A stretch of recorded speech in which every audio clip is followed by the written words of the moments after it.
Chào các bạn.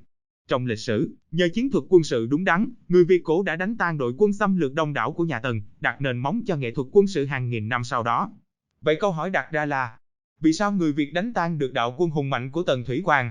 Hôm nay mời các bạn cùng Anhuta giải đáp câu hỏi này nhé. Cuộc kháng chiến chống quân xâm lược nhà Tần vào cuối thế kỷ thứ 3 trước công nguyên là cuộc chiến bảo vệ lãnh thổ có quy mô đầu tiên của người Việt. Dù phải đối đầu với đội quân xâm lược hùng mạnh bậc nhất thế giới lúc bấy giờ, nhờ vào chiến thuật quân sự độc đáo, phù hợp, tổ tiên ta đã đánh bại hoàn toàn đội quân đông đảo của nhà Tần do tướng Độ Thư chỉ huy. Tần Thủy Hoàng và âm mưu xâm chiếm nước ta. Đi ngược lại lịch sử, sau khi thống nhất được Trung Quốc vào năm 221 trước công nguyên để lên ngôi hoàng đế, Tần Thủy Hoàng một mặt củng cố chính quyền phong kiến bên trong, mặt khác liên tục phát động các cuộc chiến tranh xâm lược mở rộng lãnh thổ ra bên ngoài. Theo sách Hoài Nam Tử của nhà Hán, để xâm chiếm đất đai của người Việt cổ, sát nhập vào Trung Quốc, Tần Thủy Hoàng đã cử tướng Độ Thư mang quân, chia làm 5 đạo kéo xuống phía nam xâm chiếm nước ta. Số quân này, theo sử sách của Trung Quốc và Việt Nam, ghi là 500.000 người. Vào thời điểm đó, sau hàng thế kỷ liên tục nội chiến ở trong nước, tư duy quân sự ở Trung Quốc đã rất phát triển. Thợ rèn của nhà Tần có thể tạo ra những thanh kiếm, vật dụng bằng sắt đạt trình độ cao.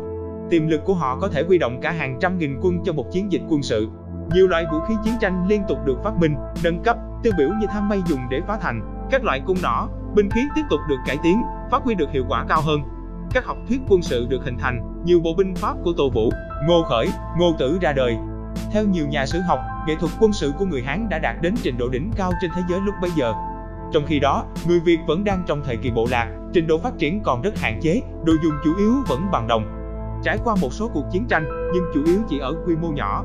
Tiềm lực quân sự, khả năng tổ chức chiến trận chưa thể cùng lúc huy động được hàng trăm nghìn người. Nghệ thuật quân sự giúp người Việt đánh bại quân Tần.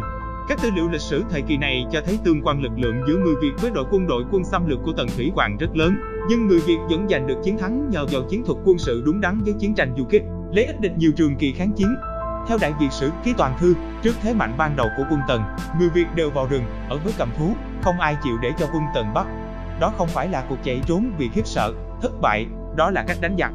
Người Việt rút vào rừng là để tránh thế mạnh lúc đầu của quân Tần, không muốn đánh lớn, không tổ chức quyết chiến khi chưa có lợi. Theo sách Hoài Nam Tử, sau khi vào rừng, họ cùng nhau đặt người kiệt tuấn lên làm tướng để ban ngày lẫn trốn, đêm ra đánh quân Tần. Rõ ràng, đây là cuộc chiến kiên cường, thông minh và có tổ chức. Người Việt đã biết dựa vào cơ cấu xã hội các chà chiền, các bộ lạc sẵn có của mình, biết tận dụng địa hình núi rừng để kiên trì cho cuộc kháng chiến lâu dài, đánh nhỏ, đánh ban đêm nhằm tiêu hao quân giặc, triệt nguồn cướp bóc lương thực của giặc. Theo sử ký của Tư Mã Thiên, cuộc kháng chiến mưu trí, bền bỉ của người Việt đã làm cho quân Tần lương thực bị tuyệt và thiếu, đóng binh ở đất vô dụng, tiến không được, thoái cũng không xong. Quân giặc càng ngày càng bị dồn vào tình trạng căng thẳng, nguy khốn đến như tuyệt vọng. Các sử gia Trung Quốc phải thừa nhận suốt 3 năm liền, quân Tần không được nghỉ ngơi, đàn ông mặc áo giáp, đàn bà phải chuyên chở, khổ không sống nổi. Người ta phải thắt cổ trên cây dọc đường, người chết chồng nhau. Nhận thấy quân địch suy kiệt cả về tinh thần và sức lực, người Việt mới tập hợp lực lượng dưới sự chỉ huy của những thủ lĩnh tài năng, tiêu biểu là Thục Phán. Quân ta tổ chức đánh lớn tiêu diệt sinh lực địch, đập tan cuộc xâm lược của quân Tần, giết được tướng Độ Thư khiến quân Tần như rắn mất đầu, từng bước ta đã. Cũng theo sách Hoài Nam Tử, những tổn thất của quân Tần rất to lớn. Sau khi Tần Thủy Hoàng qua đời, nhà Tần dưới sự trị vì của Tần Nhị Thế buộc phải bãi binh vào năm 208 trước công nguyên.